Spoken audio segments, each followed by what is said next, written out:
Some wounds, you learn pretty quick, aren't made by metal. They don't bleed in a way you can stitch up or bandage. The real damage, the kind that settles deep in a man's soul and refuses to budge, that comes from silence, from words left unsaid. My name is Eleanor Marie Sullivan, but out here, in this muddy corner of Normandy they call a field hospital, I'm just Nurse Ellie. And for the last 6 months, I've been fighting a secret war, one not with bandages and morphine, but with ink and paper. It started with a boy from Iowa. He couldn't have been more than 19.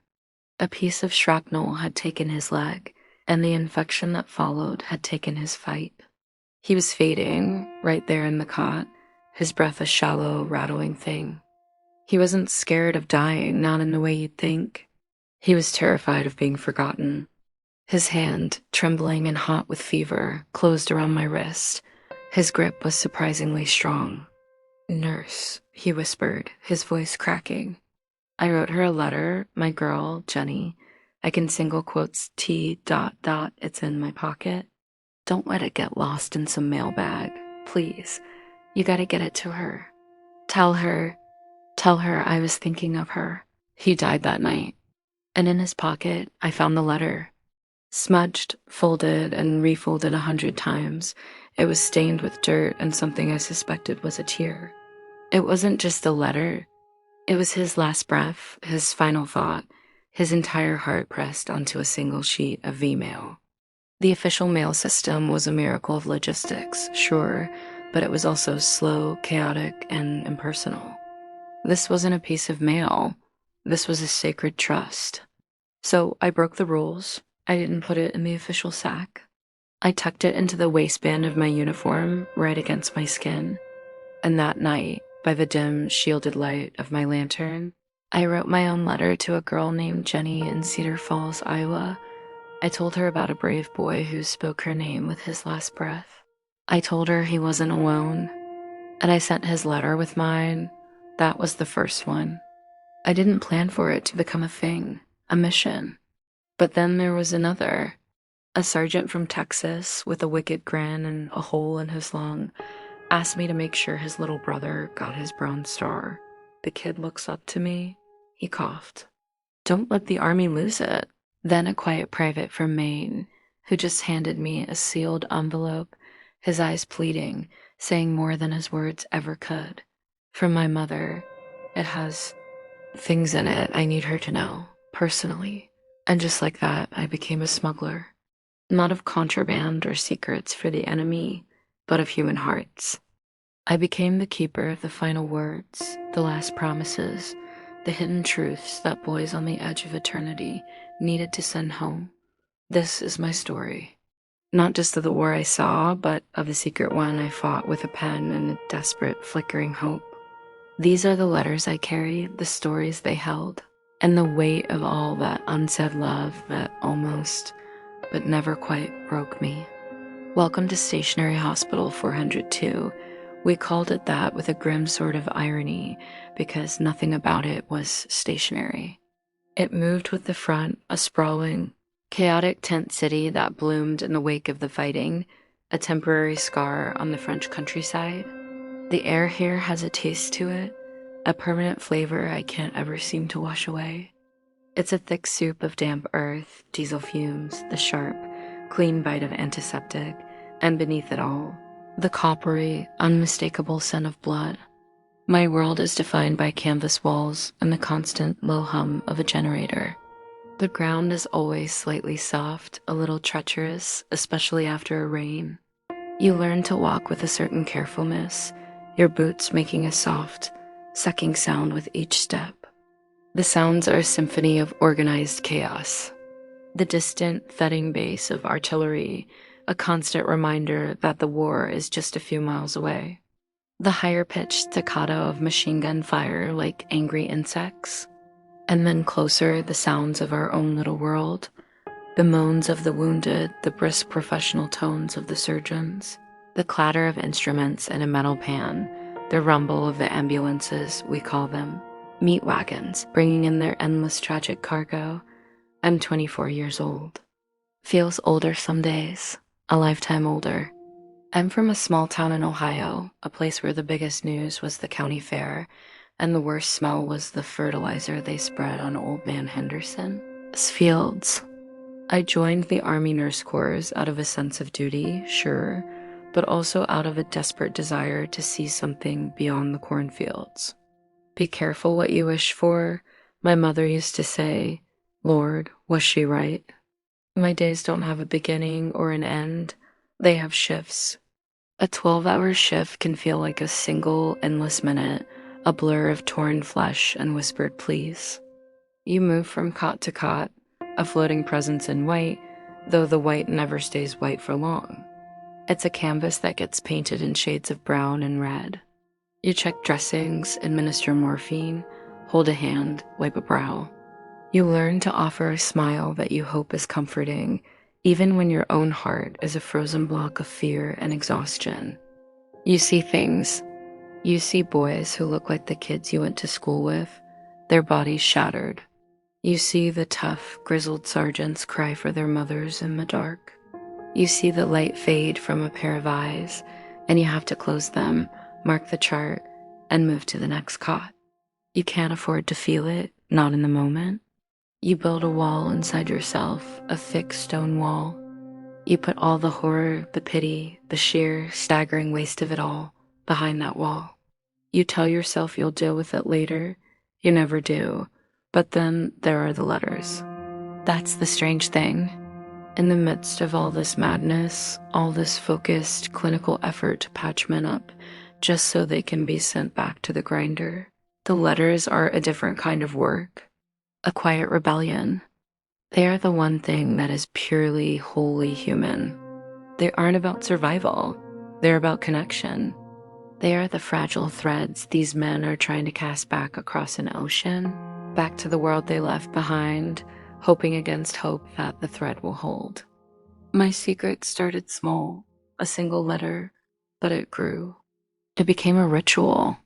In the precious, stolen hour I had to myself after my shift, when the sounds of the hospital were replaced by the chirping of crickets and the distant whir, I would retreat to my corner of the nurses' quarters. It was just a cot, a footlocker, and a small folding writing desk. That was my sanctuary. I'd light a small kerosene lamp, its warm glow pushing back the oppressive darkness of the tent. I'd take out my own stationery, a precious bundle of thick, creamy paper my mother sent me, a stark contrast to the thin, official V-mail forms. And I write. I wasn't just forwarding their letters. I was adding a piece of myself, a context, a witness. I'd describe the man, not just the soldier. I'd tell his family about his courage, his smile, the way he talked about them. I made sure they knew he was not just a number, not just a casualty report. He was a person loved and remembered, right to the very end. I kept the soldiers' letters in a small, waterproof metal box I'd found, my treasure chest, my secret arsenal in this war of hearts. I'd send them in batches, using the regular postal service, but addressed to my mother back in Ohio. She was my unknowing accomplice. I'd enclose a note to her. Mom, please forward these to the addresses on the envelopes. It's important. Don't ask why. Just trust me. And she did. God bless her, she never questioned it. She became a hub of hope back in the safe, quiet world, redirecting these fragments of souls to their rightful homes. It was a risk, of course. If I were caught circumventing the official mail, it could mean a court-martial, disgrace, being sent home in shame. But every time I held one of those smudged, precious envelopes in my hand, feeling the weight of the words inside, the risk felt insignificant. This was my duty, my real duty. Not just to save lives, but to honor them. The rain started again just after dawn, a steady drumming rhythm on the canvas roof of the pre-op tent. It was the kind of rain that seeped into everything, chilling you to the bone and turning the ground into a quagmire. The air inside was thick with the smell of wet wool uniforms, stale blood, and the sharp, clean scent of ether. Another convoy had come in during the night, and we were swamped. Nurse, over here. I need a hand with this dressing. That was Captain Miller, our chief surgeon. His voice was always calm, but there was an edge to it this morning. Tiredness. We were all tired. Tired down to our very souls. I moved quickly to the cot he indicated. The soldier was young, his face pale and beaded with sweat. A shell fragment had torn up his side, and the dressing was soaked through. "Okay, son," I said, my voice low and steady, the one I used to project a calm I rarely felt. "This is going to sting a little, but we need to get you cleaned up. What's your name?" Peterson, ma'am," he stammered. "Frank from Milwaukee." "Okay, Frank from Milwaukee. You just look at me. Squeeze my hand if you need to. Think about the best beer in Milwaukee." I gave him a small, encouraging smile as Captain Miller started to work. This was the dance. The endless, grueling dance. Cot to cot. Name to name. You connected for a moment, a brief, intense flash of humanity, and then you moved on. You had to. There was always another Frank, another Jimmy, another Bill. Later that afternoon, during a brief lull, I was changing the 4 for a sergeant from the 101st Airborne. He had a nasty head wound and hadn't been fully conscious for 2 days. His name, according to his dog tags, was Samuel J. Green. As I adjusted the drip, his hand twitched on the blanket. His fingers were long and slender, not what you'd expect from a paratrooper. There was a dark stain of ink on his index finger, a writer's callus. I finished up and was about to move on when I noticed the corner of a small, leather-bound book peeking out from under his pillow. It wasn't a standard issue Bible, it was a journal. My heart gave a little jump. This was often how it started. The writers, the diarists, they were the ones with the most to say, the most to send home. I didn't touch it. Not then. It was a rule I had. The trust had to be offered, not taken. A few hours later, the lull was over. The distant thunder of artillery picked up, which meant the fighting was intensifying, which meant the meat wagons would be rolling back in soon. We braced ourselves. It was during this frantic preparation, rolling fresh bandages and sterilizing instruments, that I saw Private Danny O'Malley being half carried into the tent. My breath caught. Danny was a regular. A charmer from Boston with a mop of red hair and a smile that could light up the gloomiest tent.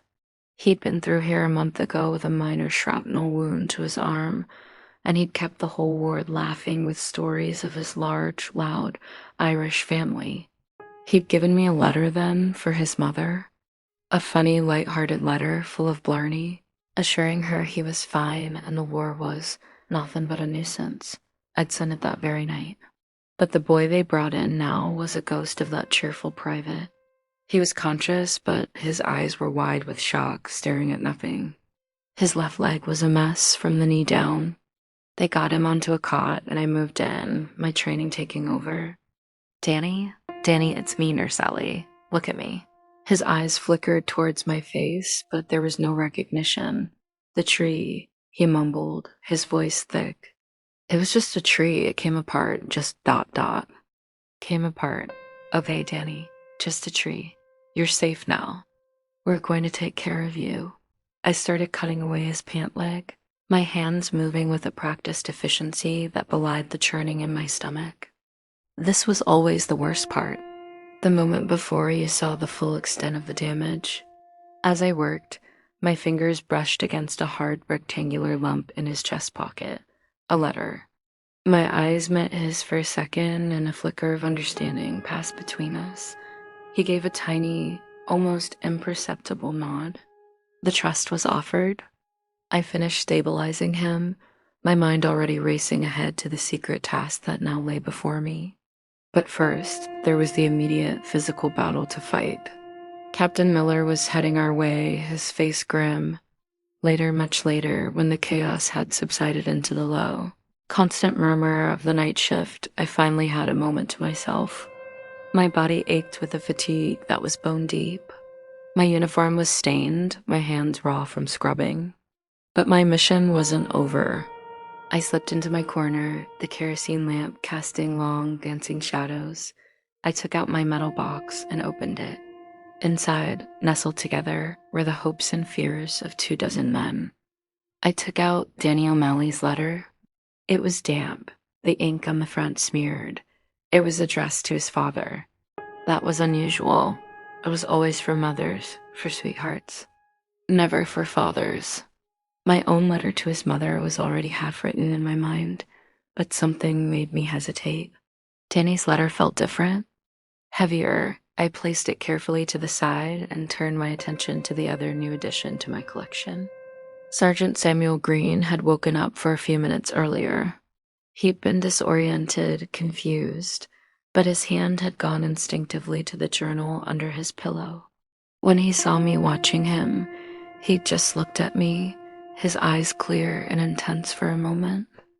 "If I don't make it," he'd whispered, his voice raspy, "the book. Send it to my wife, Elizabeth. Address is in the front." Then he'd slipped back into unconsciousness. I had his journal now. It felt warm, almost alive in my hands. The leather was soft and worn. I ran my fingers over it. This wasn't just a letter. This was a man's mind, his thoughts, his soul. The responsibility felt immense, suffocating. I took a deep breath and picked up my pen. I had to write to Elizabeth Green first. I needed her to understand what she was about to receive. "My dear Mrs. Green, you do not know me. My name is Eleanor Sullivan, and I am a nurse at a field hospital in Normandy. As I write this, your husband Samuel is resting. He has been wounded, but he is a fighter, and he is receiving the best care we can provide. He asked me very specifically to send his personal journal to you. He was most insistent. I want you to know that in the short time I have known him, he has shown immense courage and a quiet strength that has impressed all of us here. He spoke your name with a clarity and love that was a small light in a very dark place. I am entrusting his words to the post, along with this letter. I pray they find their way to you safely, and that they bring you some measure of comfort, whatever may come. With my sincerest regards, Nurse Eleanor Sullivan." I folded the letter, sealed it in an envelope, and placed Samuel Green's journal inside a larger padded mailer. It was a risk, sending something so valuable, but I had to honor his wish. Then I turned to Danny O'Malley's letter. I picked up my pen to write to his mother, but the words wouldn't come. The usual platitudes, "your son was brave," "he was not alone," felt hollow, inadequate. The Danny I had known was gone, replaced by this hollow-eyed boy haunted by an exploding tree. I decided to wait. Maybe in the morning, after some rest, the right words would come. I blew out the lamp and lay down on my cot, but sleep was a distant country. The images of the day played behind my closed eyelids. Frank from Milwaukee's grimace of pain, Samuel Green's intense, pleading eyes, Danny O'Malley's shock-white face, and the weight of their unspoken stories pressed down on me in the dark. This was the core of my secret war. It wasn't glamorous.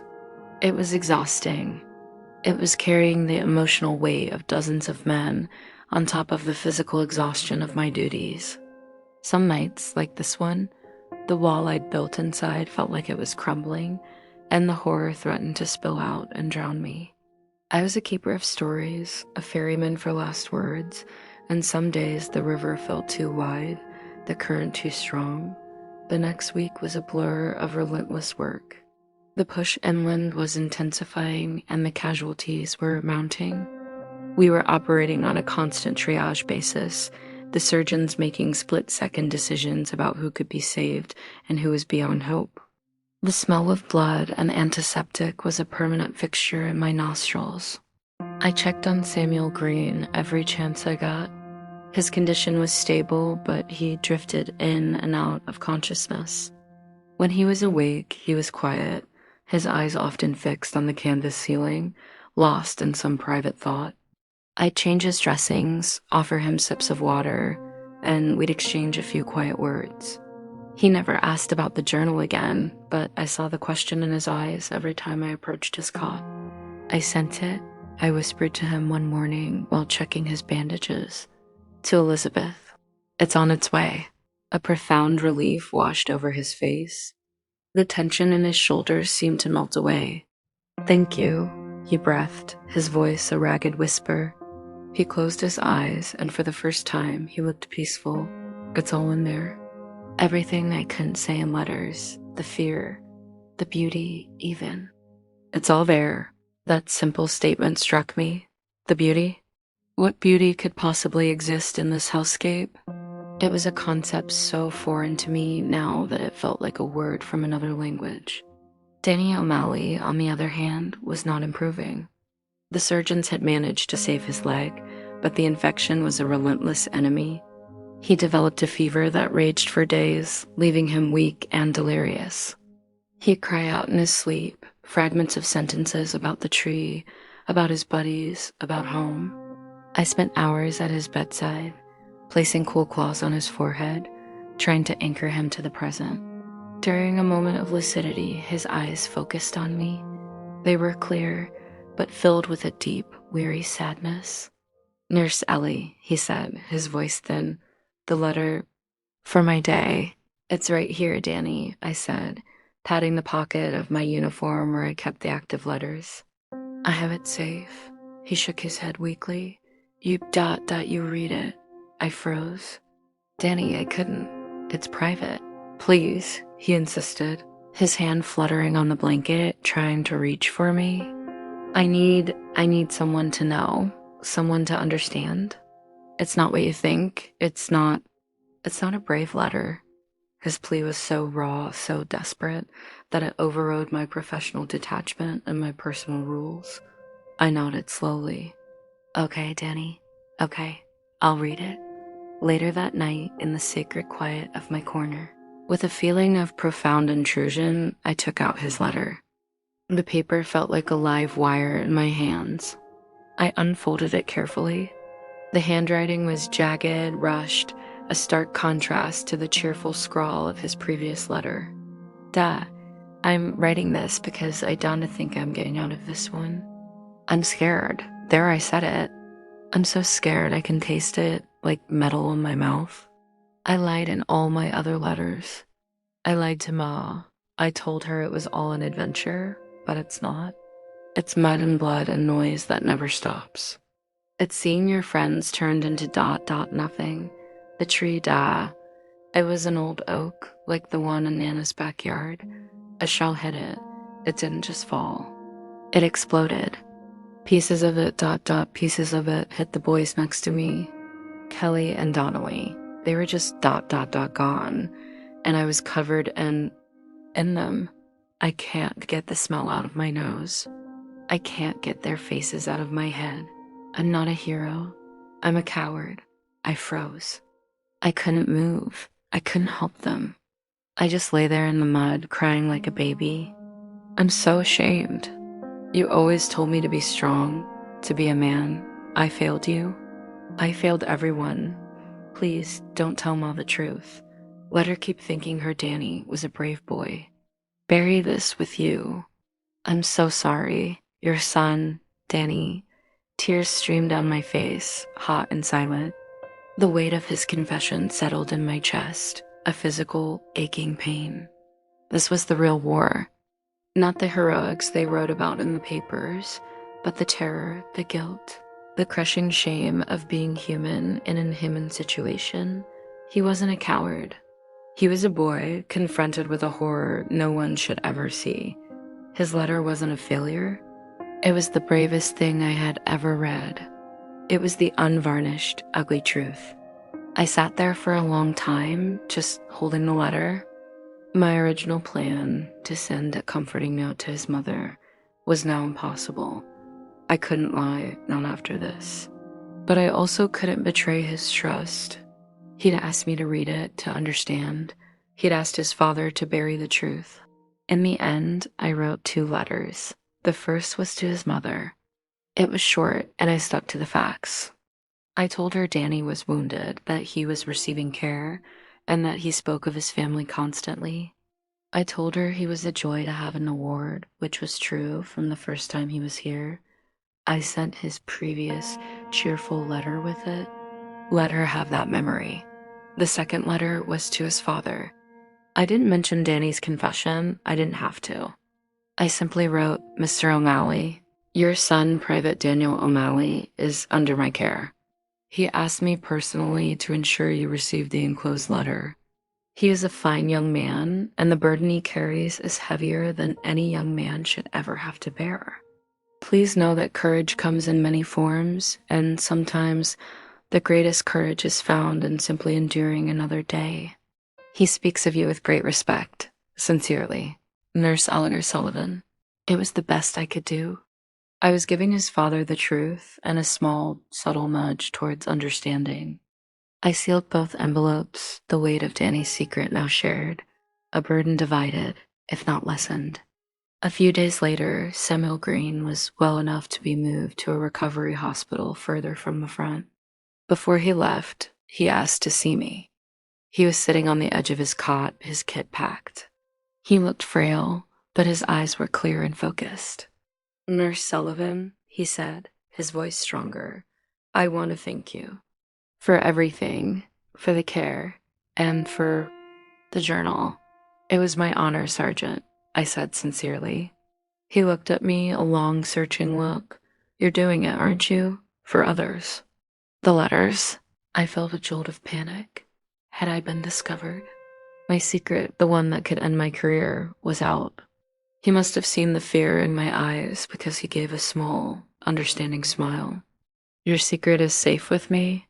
I saw the way you were with O'Malley, the way you listened. It's more than nursing. He paused, choosing his words carefully. What you're doing, it's a different kind of medicine.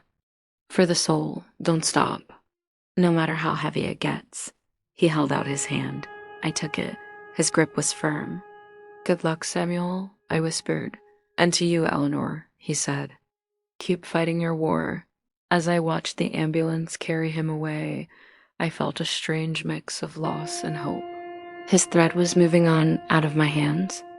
I had to trust that his words would find their way to Elizabeth and that they would bring her the comfort he intended.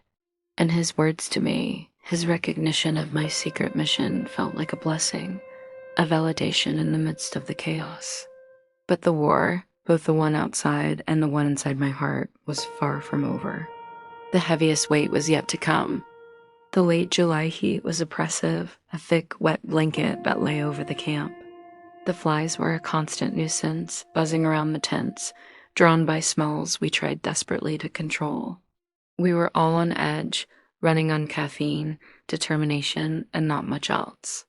A new batch of wounded arrived, fresh from the hell of the hedgerows. The fighting in the bocage was some of the worst of the entire campaign, close quarters, brutal and personal. The men who came from there had a certain look in their eyes, a 1,000-yard stare that spoke of a special kind of terror. I was helping to sort the new arrivals, directing orderlies, doing quick initial assessments. That's when I saw him. He was being carried on a stretcher, conscious, his face a mask of grime and pain. But even through the dirt, I recognized him, Corporal James Miller. We'd gone to high school together back in Ohio. Jimmy Miller, the star quarterback who had taken me to the sophomore dance. Jimmy? I said, my professional composure slipping for a second. His eyes clouded with pain, focused on my face. It took a moment, then a flicker of recognition. Ellie? Ellie Sullivan? Is that you? It's me, Jimmy. Just lie still. We're going to take care of you. My heart was hammering against my ribs. Seeing someone from home, from the before time, was like a physical shock. It bridged two worlds that were never meant to meet. He had a stomach wound, bad. I didn't need to be a surgeon to know that. The way he was holding himself, the shallow, careful breaths. Captain Miller took one look at him and pointed towards the pre-op area. This one's next, he said, his voice grim. I stayed with Jimmy, holding his hand as we wheeled him towards the operating tent. My mom ... my dad ... he gasped. I'll write to them, Jimmy. I promise, I said, the words automatic, part of my ritual. He shook his head, his grip tightening. No, not just the letter. I have to tell you. I have to tell someone. He was growing more agitated, his eyes wide with the urgency that transcended his physical pain. It's about Billy Preston. Billy Preston, another name from home. Billy was Jimmy's best friend. They joined up together, the dynamic duo from our small town. Billy had been reported missing in action after D-Day, presumed dead. Billy's gone, Jimmy, I said softly, trying to calm him. I know, he hissed, pulling me closer. His breath was hot on my ear. I was there, Ellie. I was there when he fell. It was my fault. The world seemed to shrink to the space between our two faces. The sounds of the hospital faded into a dull roar. It was chaos, he whispered, the words tumbling out in a pained, frantic rush. We were pinned down. Billy, he saw a machine gun nest. He was going to flank it. He told me to cover him. I was supposed to lay down suppressing fire. Jimmy's eyes were full of a haunted, glassy terror. I froze, Ellie, just for a second, but it was enough. They saw him. They cut him down.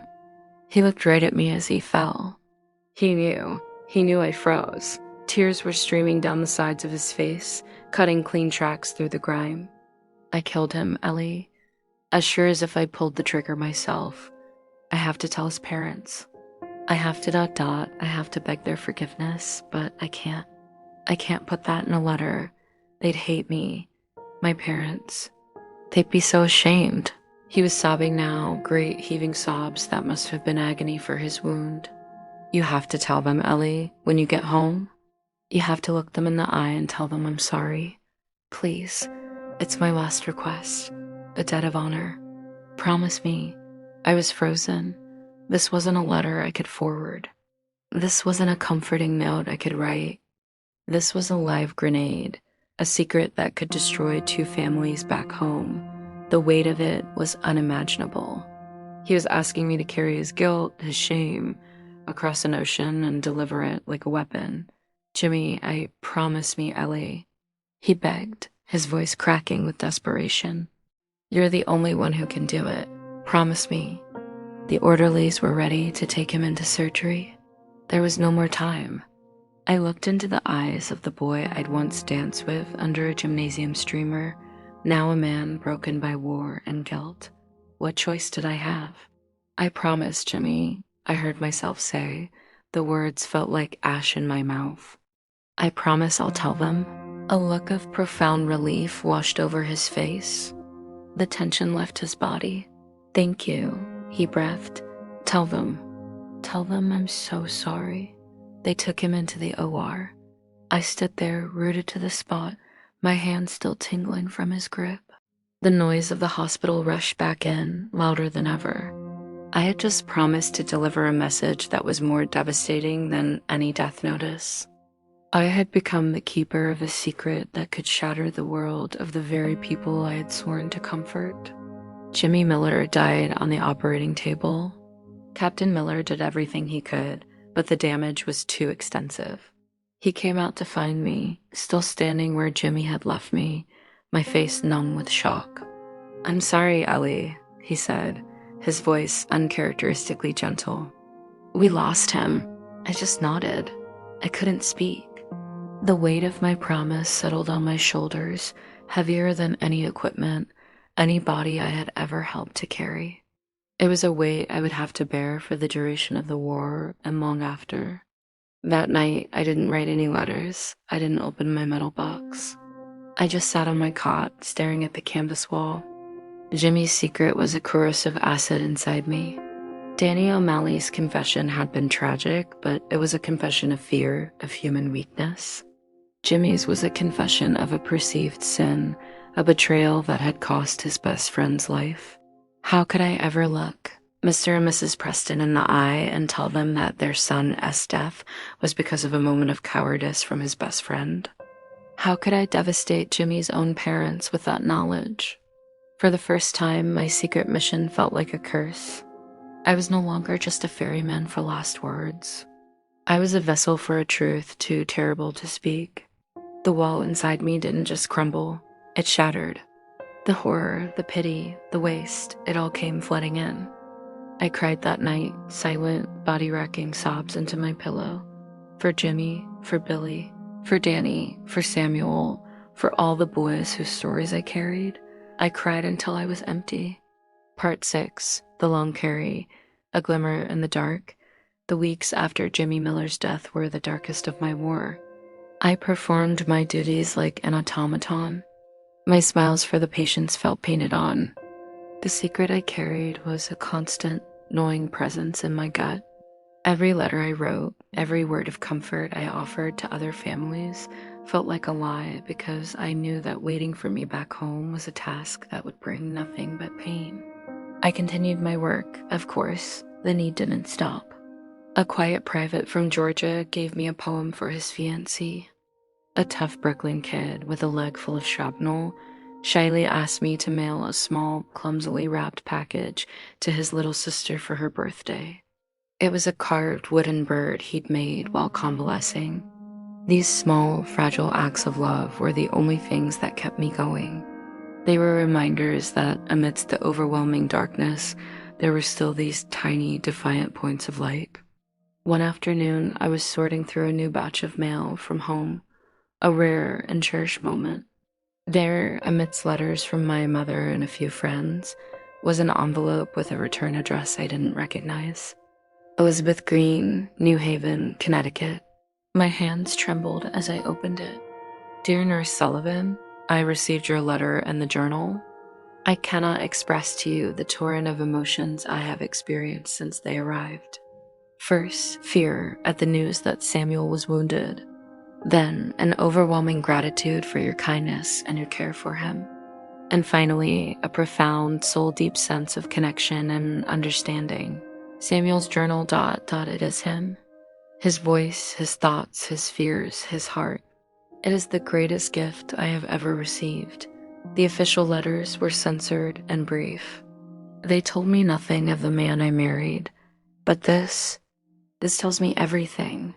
He wrote of the French countryside, the resilience of the people, the bond between the men in his unit. He wrote of his fear, yes, but also of his hope. He wrote pages and pages about me, about our life together, about the future he dreams of. You're right, his love is a light.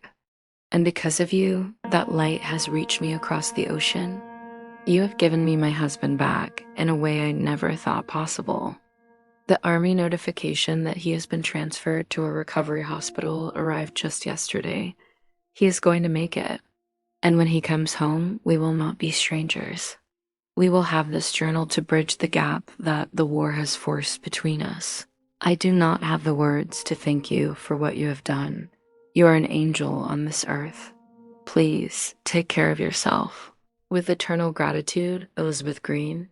I read the letter 3 times. Then I pressed it to my chest, tears welling in my eyes again, but this time they were tears of relief, of joy. This was why I did it. This was the antidote to the poison of Jimmy Miller's secret. Samuel's words had not just been delivered, they had healed. They had built a bridge. I had facilitated that. I had been a part of something beautiful and life-affirming. It was the fuel I needed to keep going. It didn't erase the weight of my promise to Jimmy, but it balanced it. For every devastating truth, there was a story of love. For every shattered life, there was a thread of connection that could be mended. My war was a balance of shadows and light. A few days later, I was passing by the convalescent area when I heard a familiar, raspy voice call my name. Nurse Ellie? I turned. It was Danny O'Malley. He was sitting up in a chair, his leg propped up, but he was awake. His eyes, while still shadowed, were present. He was back. Danny, I said, walking over to him, a genuine smile spreading across my face for the first time in weeks. It's good to see you awake. They tell me I gave you all a bit of a scare, he said, his Boston accent still thick, though weaker than before. You could say that, I replied lightly. How are you feeling? Tired, he admitted. And ... different. He looked down at his hands. I wanted to thank you for ... for everything. For being here. I knew he wasn't just talking about the medical care. He was talking about the letter, about me bearing witness to his truth.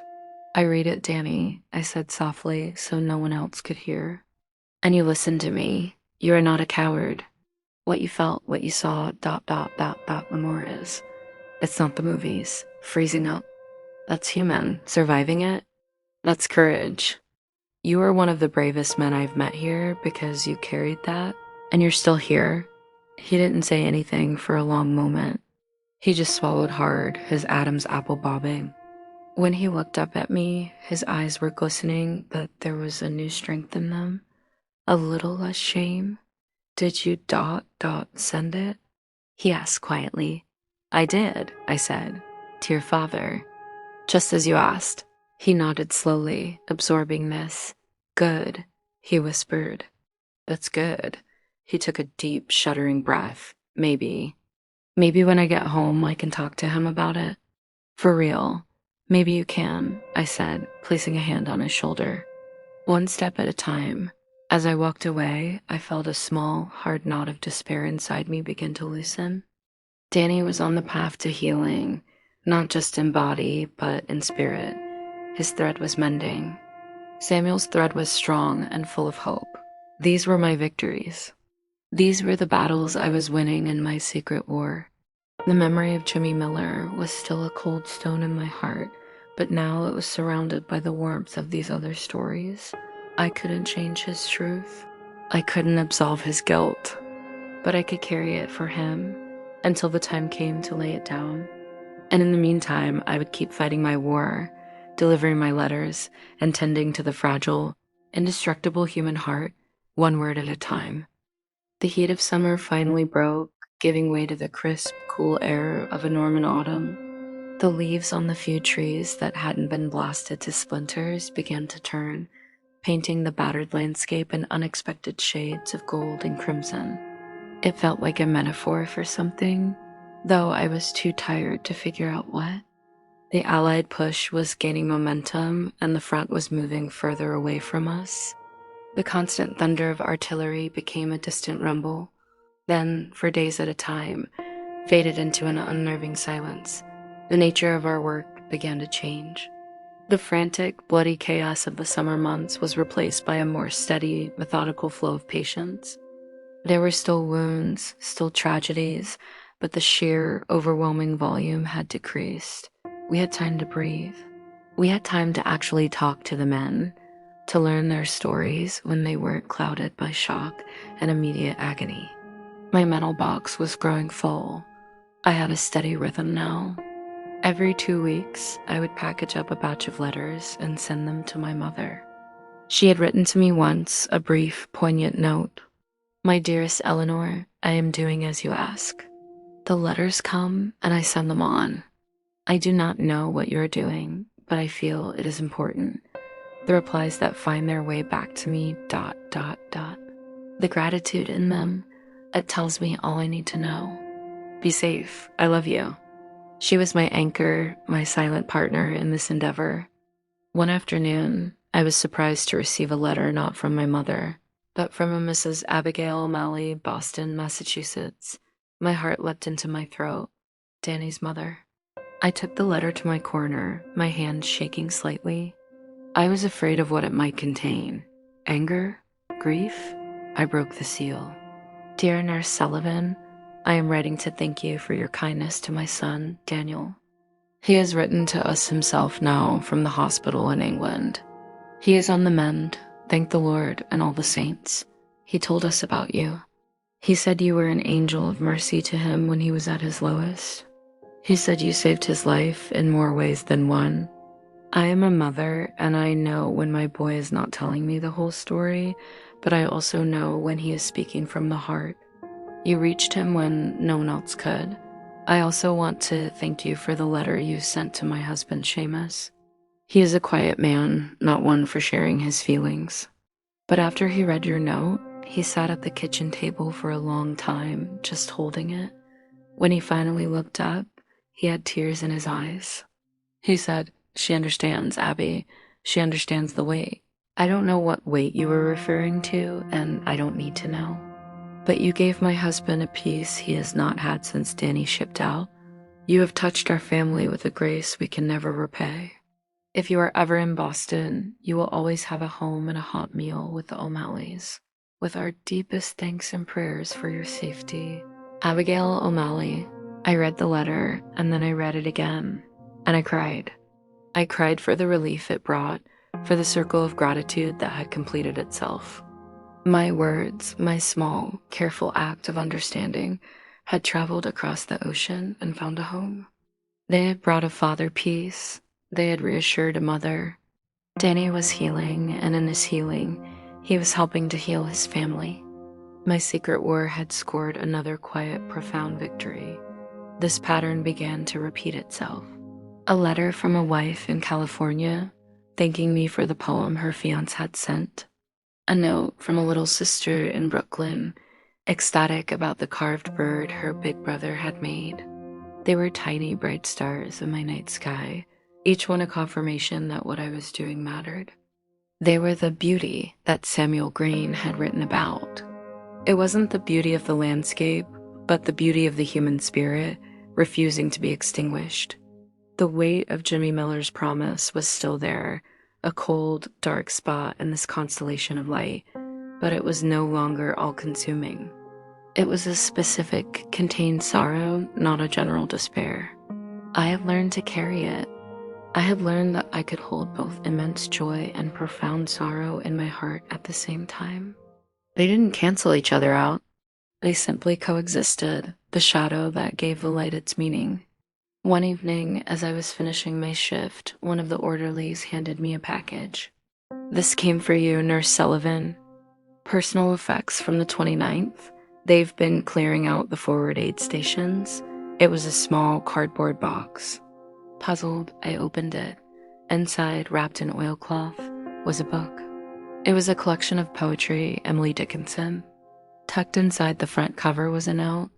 Nurse Sullivan found this among the effects of CPL J. Miller. His kit was being processed for shipment home, but this was separate, with a note asking it be given to you. Thought you should have it. GTJ Hendricks, 29th ID. I sat down heavily on my cot, the book in my hands. Jimmy. I opened it. There, on the title page, in his familiar handwriting, was an inscription. "To Ellie, for the sophomore dance. You said you liked poetry." I never really understood it, but I always remembered you did.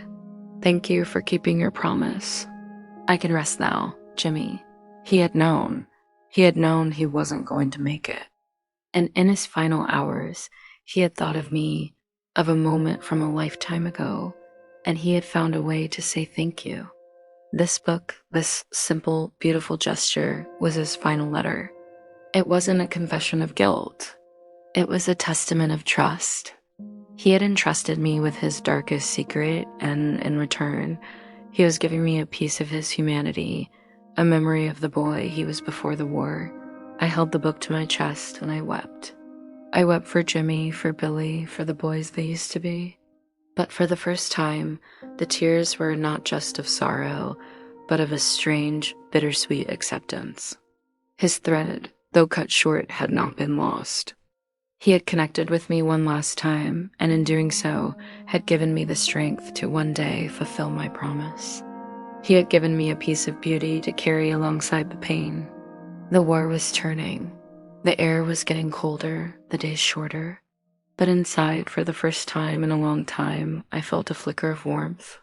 A fragile, but unshakable, hope. Winter came to Normandy. A bitter, wet cold that seeped through the canvas walls and settled in your bones. By November, the front was far away, a distant memory of thunder. Stationary Hospital 402 was preparing to pack up and move forward, following the advance. My time here, in this particular patch of muddy ground, was coming to an end. On my last night, I sat in my corner for the final time. The tent was mostly empty, the cot stripped bare. The generator was silent. The only sound was the wind whistling softly through the guy lines. It was a strange, hollow silence after months of constant noise. I opened my metal box. It was almost empty now. I had sent the last batch of letters just a few days ago. All that remained were a few personal items in Jimmy Miller's book of poetry. I ran my fingers over the cover.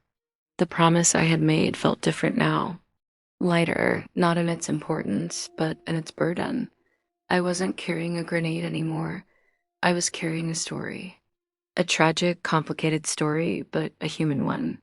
When the time came, I would tell the Prestons and the Millers. I would look them in the eye and I would tell them about the boys they loved. I would tell them about Jimmy's guilt, but I would also tell them about his courage in confessing it. I would tell them about the bond between him and Billy, a bond so strong that its rupture felt like a mortal sin to Jimmy. I would give them the book and Jimmy's final thank you. It wouldn't take away their pain, but it might, in time, help them understand it.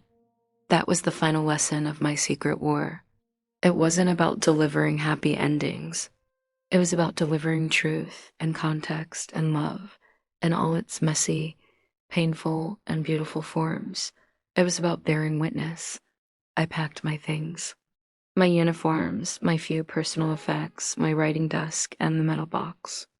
I slipped the poetry book into my pack right next to my heart. The next morning, we loaded onto trucks. I found a spot near the back, pulling my coat tight against the cold. As the truck engine rumbled to life and we began to pull away, I took one last look at the empty field where our hospital had stood. Just patches of dead grass and a few discarded items. In a few weeks, the grass would grow back, green and new, covering the scars. We were heading towards Germany, towards the end of this long, terrible conflict. There would be more hospitals, more wounded, more stories, and I would be there. I would change dressings, hold hands, and offer smiles. And in the quiet moments, I would continue my secret work. I would be a keeper of stories, a ferryman of last words, a soldier in the war for the human heart. The truck bounced along the rutted road, joining a long convoy heading east. The sky was a pale, wintry blue. The war wasn't over, but a chapter was closing. I closed my eyes, not to sleep, but to remember. The faces of the men I had cared for, the weight of the letters I had carried, the sound of a pen scratching on paper in the deep, quiet night. I had set out to see something beyond the cornfields of Ohio, and I had seen the very worst and the very best of what the world had to offer. And I knew, with a certainty that settled deep in my soul, that I would carry it all with me. The pain, the hope, the love, the loss, not as a burden, but as a testament to the unbreakable threads of connection that not even a world war could sever. The ink of hope, I had learned, was the most powerful weapon of all. And so we drove on into the silence after the storm, carrying our secrets, our stories, and our fragile, enduring hope for the peace that was yet to come.